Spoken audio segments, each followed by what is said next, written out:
radial acceleration assessment since I missed the original one. And the first thing I wanted to do was draw a free body diagram of the ball, and the only two forces acting on it are the tension of the string and the gravity on the ball.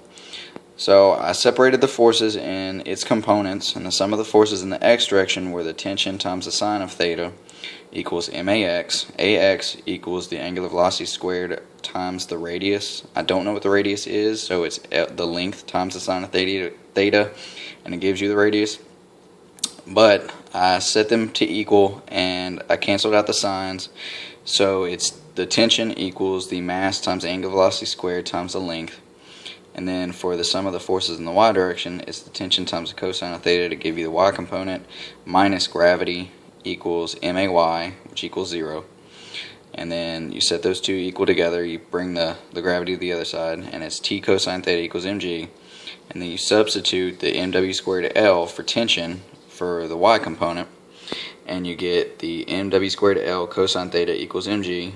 The masses cancel, and you get the angular velocity squared L cosine theta equals g. Rearrange the terms, and you get the angular velocity is the square root of gravity over the length times the cosine of theta.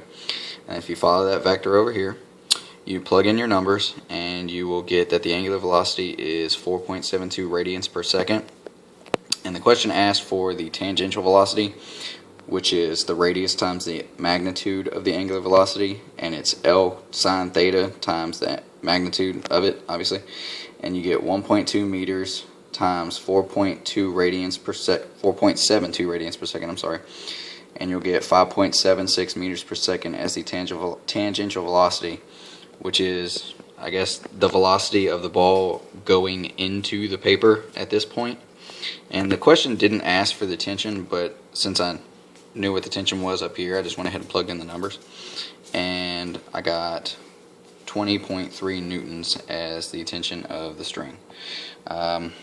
Hopefully that satisfies at least something as my knowledge for radial acceleration. Bye.